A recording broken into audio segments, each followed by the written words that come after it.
Welcome to this wonderful platform. If it is your first time of stopping by or coming across this channel for the first time, you are welcome. Please, if you like what you see here, after watching, subscribe, put on your notification bell. It's very, very important because it's going to help you to know when I upload a new video. In this channel, I present to you news on daily basis on what is happening in the whole world, especially in Nigeria and in Biafra land. Yes, I'm Mother Biafra. I bring to you Biafra news.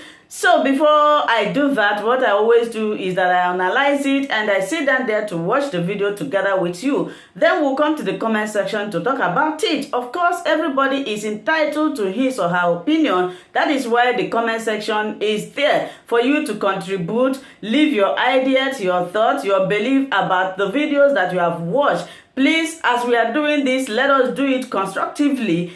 As we hop into today's video, remain blessed. I appreciate all of you. I appreciate your massive support in this channel. Good afternoon, and I'm sorry about the short notice, but there really wasn't much time, and something urgent came up, and I thought the earlier we dealt with it, the better. So we all know where we're heading. It has to do with decree number 4. Under any other name, it's still decree number 4. And I believe that this parallelism was pointed out at the time when the so-called regulation was passed. Various media, I remember The Guardian was one of them, which said there's just decree number 4 by other means. But now we've been watching the play of this, the interventions, using a spearhead this decree. And so I think nobody's left in any doubt that both the spirit and the letter of this Broadcasting Commission decree have indicated clearly where the freedom of expression is being taken. And it should be stopped as quickly as possible. I think all of you have, I don't know if you've seen this letter, which was sent by the National Broadcasting Commission to Channel TV. It just happens to be channels, it could be anyone, it's been others as well. But this for me is the first time I've actually seen an example of the kind of query that the media is getting. Yeah, just take one or two examples. Here's it's titled Notice of Infraction. And section, the broadcaster shall ensure that its presenter shall handle with professionalism and sound judgment to ensure, etc., etc. Professionalism, sound judgment, who decides that? Is a National Broadcasting Commission mass communication forum? You know, is it judging people's papers? Is it setting examination? Says you haven't shown sound judgment. I mean, who's the impartial arbiter? Who's the expert who decides things like that? And so on and so forth. I mean, this is one of the most astounding, semi-literate kind of official query letter I've ever seen. And I wish to exhort the media, whenever they get letters like this, I know you have problems, you have your commission, you have your board of trustees, they tell you what to do and so on, but wherever possible, if only symbolically, you know, please just throw it into the garbage pan, whatever you are, which I press. Could you bring something there?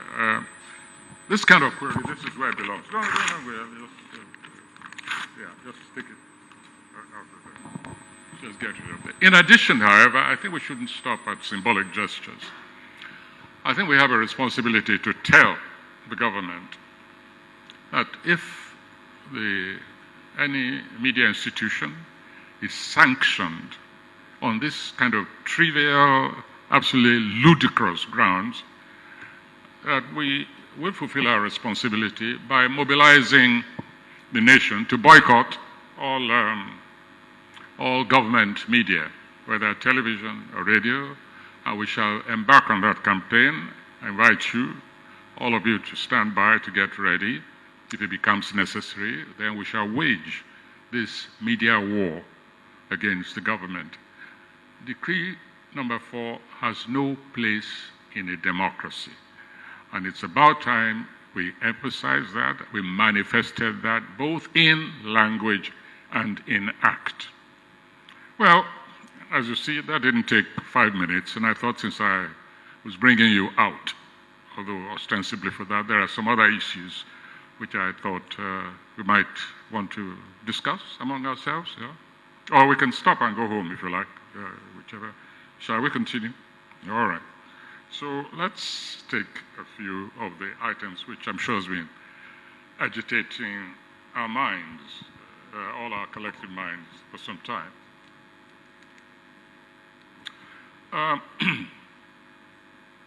The first is the issue of the government role in one of the agitators, towards one of the agitators, who is now both against Fulani tyranny, Fulani herdsmen, criminal conduct, and only, by the way, also agitating for sectional national sovereignty. I'm talking about Igboho, who threw out a criminal Fulani herdsman who's been terrorizing his neighborhood, because that's his real crime. I refuse to accept that Igboho is being chased because he peacefully demonstrated his position vis-a-vis the destiny of this nation, which is a fundamental human right of anybody. So somebody calls for secession, calls for a separate state. I don't consider that, and nowhere is that to be declared a criminal act. That's one's vision of one's own society, full stop.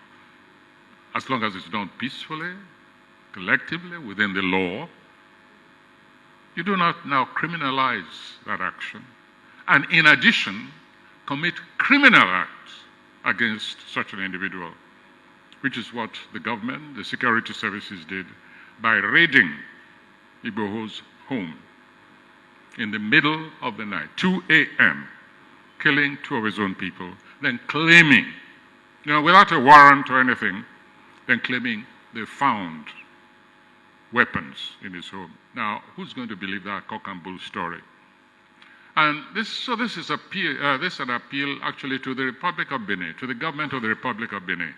Why are you keeping this victim in your prisons? I mean, what's going on? What crime did he commit against your state that you are holding him in prison instead of just letting him continue his journey? Igboho has not committed any crime against any known law in this nation. And so to ask for his repatriation is just adding insult to injury. You invaded the man's house, destroyed his property, chased him into the wilderness, and then you pursue him next door. So we're asking the government of the Republic of Benin to release this young man and let him go about his business, which was interrupted unjustly. Unjustly. Please rectify this error. Don't compound it any further by holding Sunday Igboho in prison one day longer. Now, I brought out a novel recently, which all of you are aware of, Chronicles from the Land of the Happiest People in the World, which of course was intended to be an ironic title, because whoever conducted that Gallup poll or whatever it was and decided that Nigeria was among the top 5 happiest people in the world, which is where the inspiration for the title of that work came. I think that person really should just go back to School of Statistics, wherever he or she came from. But you know, I've been wondering if that title shouldn't be taken literally. I've been wondering ever since. A wedding took place recently here. I thought the nation was in mourning, you see. In mourning because of the killings, daily killings which now have become a feature of existence, destruction of farms, but most importantly, the kidnapping of our children, whom we send to school. School pupils. That's become the new normal of this society. And I wonder whether, as a people who consider ourselves responsible human beings, we really are going to sit down and look on while this becomes the norm. I'm coming back to that theme in a moment, vis-a-vis the children, those whom we're supposed to protect. Right now, I want to talk about happiness. So there it is. You had this unbelievable carnival of a wedding in Kano, that part of the area. It was Kano, wasn't it? Yes, it was Kano. Doesn't matter where it is. The president's daughter was getting married. Was it his son or his Mary or what? Son. Oh, son. No, yeah, son. All I know is that the president was performing a wedding ceremony. Not in Asorock, or he didn't go there. But I think the journalists, you know how many private jets were there. All I saw, didn't matter the details, was that a carnival was going on in the name of the president of this nation, whose child was getting married, while other youths, other people were being kidnapped. Now, don't misunderstand me. I'm not saying presidents' children shouldn't get married. On the contrary. In fact, I not only want them to get married, I want them blessed with children, prosperity, etc., etc. I also want, however, I would like to see that they are not burdened with a kind of surrogate, vicarious sense of irresponsibility. They deserve to start life without any burden of social guilt. So, in some way, I'm also on the president's side. But you see, I had made the mistake of thinking that it would have been sufficient to give these children money and say, please go and go to Dubai, have a good time, have your honeymoon there, splurge as much as you want. Right now, as a leader of this nation, with a heavy burden of unacquitted responsibility, which involves the future of a younger generation, I should set an example of some kind of modesty, sensibility, etc., etc. In short, we should not have seen the kind of carnival that took place here and in that part of the nation, especially at this particular time. This is not what I understand as leadership. And perhaps it is the sound, is the noise of the wedding bells, the noise that has contributed to the deafening, to the, shall we say, the impairment, the possible impairment of the hearing of the president of this nation. Because he doesn't seem to hear, he doesn't seem to hear things. Virtually the whole nation is screaming, we do not want any open cattle grazing. Whether they go by the name of cattle routes or reserves, grazing reserves, right round the entire nation, we've had opinions surmounting the antiquated modes of cattle rearing. even the all-powerful, untouchable Mieti Allah, patrons of the murderers, Fulani herdsmen, even they have gone on record saying that grazing, I beg your pardon, ranching is it. Ranching is what we want. And when we think all that argument, all that discussion, all that debate has been settled in rational terms, along comes a new version, rather like Decree 4. Along comes a new version of Ruga,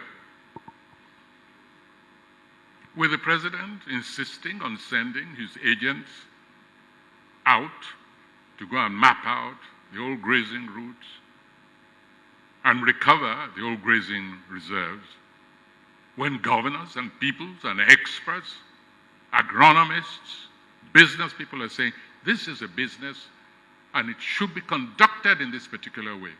So what is this president obsessing? Why is he obsessing about something which is being rejected right, left, and center? The obsession is on such a level that even people who consider themselves rational, like myself, begin to wonder whether this is really all about cattle, whether perhaps there is some other kind of agenda that we don't know about. Because as we say in Yoruba, it's like there's something, a kind of delusion, a kind of mental delusion about this thing. What is it?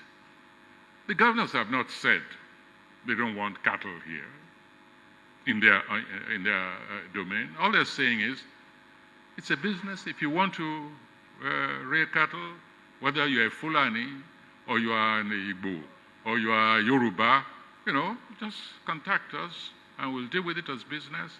We'll allocate you land to ranch where the cattle are controlled and the farmers are happy and the herdsmen are happy. But you cannot let loose cattle any longer in our territory. This is what the governors are saying, and they're speaking our language. They're speaking the language, they're articulating the opinion, the desire of the people who elected them to look after their interests. And yet, again and again, this president comes out and says he's sending people out. Is this to stir up trouble or what? So when the president agents come to, let us say, Edo State, and the Edo State government says, who are you? What do you represent? What are you doing here? Please get out. And there's a clash. So now there's a clash. We can then escalate the ripple effect in all kinds of directions. Is that how a president is supposed to behave? To actually act in a way which offers violence as a consequence of your form of action? Is that really governance? Is that leadership? Listen, let me read you something which came to me, just to show you how, no, it's okay. I'll summarize it. I can send it to you, to your boxes later on if you like. Anyway, so I got this, this message saying, sir, what do you think about this? They say President Buhari has offered to take 1 million Afghan refugees. I immediately sent, before I'm charged with spreading fake news, I immediately sent a note back, I don't believe it. I said, listen, this is fake news. I merely cite it to demonstrate, to illustrate what happens when people sit down and see a cause of irrational action being promoted, being propagated again, and again. They begin to wonder what is behind this. I mean, the Afghan thing is out of the, please, everybody just forget. In any case, the Ruga doctrine didn't start just when Afghanistan fell. So it was an absurd, totally absurd piece of propaganda. But this is what happens. Conspiracy theory abounds when leadership is seen to be pursuing a cause not in the interest of the people, against their declared wishes, their stance and taking action which can possibly lead to conflagration within the country. Just when we're saying there's too much violence, the president says, I'm sending my agents to go and recover property which doesn't belong to me. Very weird, very weird. So let's move on from this obsession, which I insist is a no-go area, just as the governors have stated. I'll move on to the issue of violence. But violence of a very special kind. Some people call it insecurity, violence, whatever it is anyway. We're living in a permanent state of violence. But there's a difference with this particular kind of violence, and it's a difference which makes the failure of governance in this nation a responsibility of the international community. All right, so up till now we've been saying, ask for help. This thing is beyond you. The failures started a long time ago, so nobody is saying it's you who started it. But of course, your incompetence, your failure has also escalated it, like every other leader we've had. But we're saying, ask for international help. We're now saying, however, that it's been proved beyond your capacity, your capability. But in addition, it's an issue which can legally be taken as an international responsibility. And this is why I wish to commend the association, the Human Rights Association, which brought out this book. Because it states, it deals not merely, in great detail with the victims of violence, where, when, including names, family, etc., tabulate villages, the hectares which are being lost, the arbitrary disposal of humanity. But it goes further and says and proves that this, what is happening now, really is not a question of begging. It has become an international responsibility. In other words, that the international community is really obliged to take action since there is failure on the part of the governance to fulfill its obligations under United Nations Charter, to which it's a signatory. In this case, the issue of genocide. In other words, what this book says, and I agree with it, is that we have been living here side by side with actions which are unambiguously genocide. Let me read one or two of the protocols here which qualify for some of these events to be called genocide.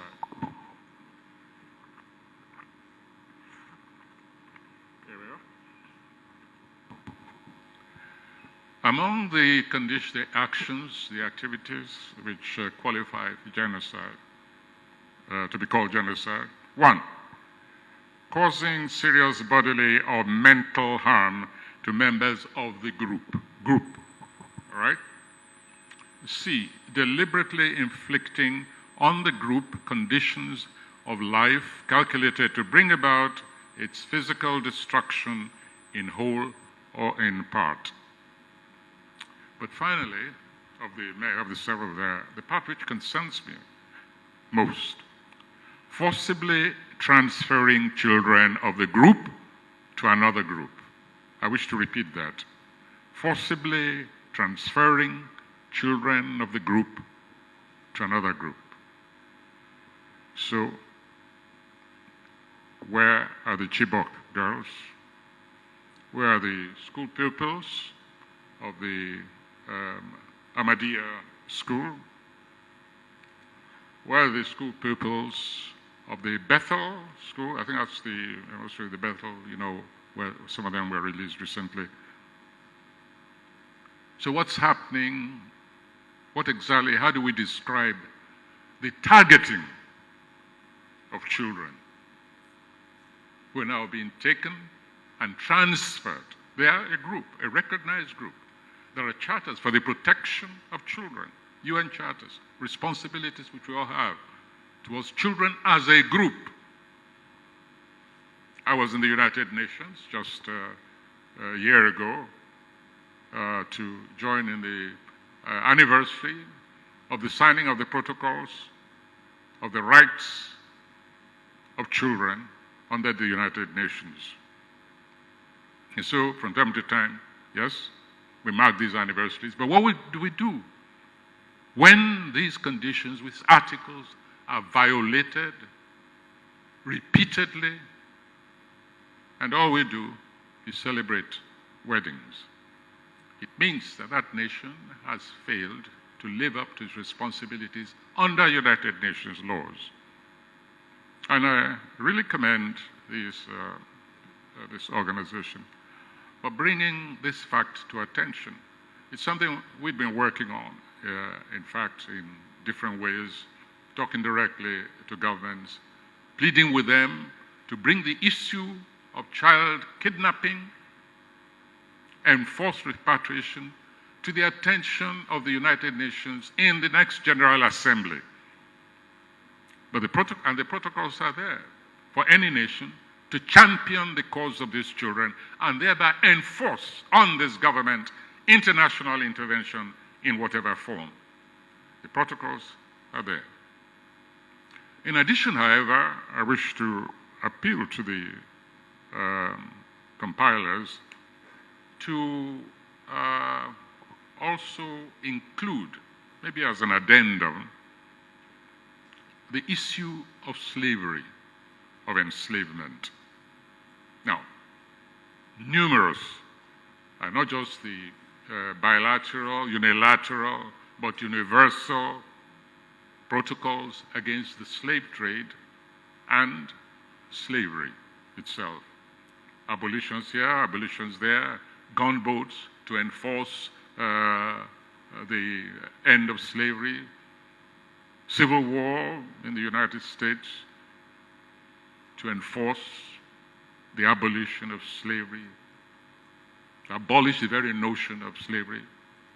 In this country, however, the slave trade, a very brisk and clearly successful slave trade, is going on, with the markets all over the place, springing up all over the place. But in particular, the targets, the favored slaves, are children, school pupils. They are the new slaves. When those kids are taken, their parents, and sometimes the state, pays a ransom for them. Oh, well, what's the difference?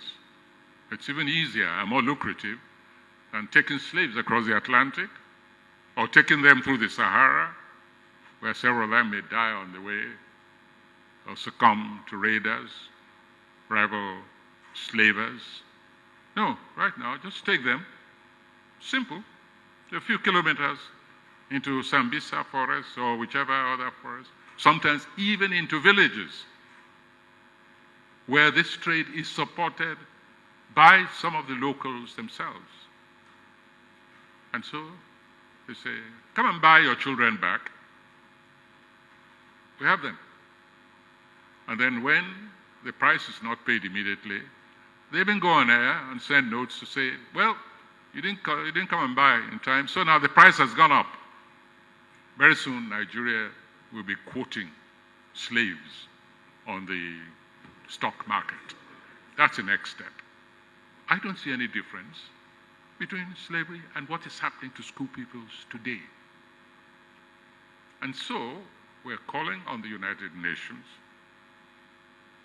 to intervene and stop this slave trade, to live up to its noble intentions, its declarations, some of them a couple of centuries old, or nearly a couple of centuries old. Rescue these children and put a stop. And if Nigeria continues to stand on her sovereignty, I think the protocols, I leave this to the experts. I'm speaking as a layman, what I know. I think the protocols of the United Nations enable that organization to do in Namibia.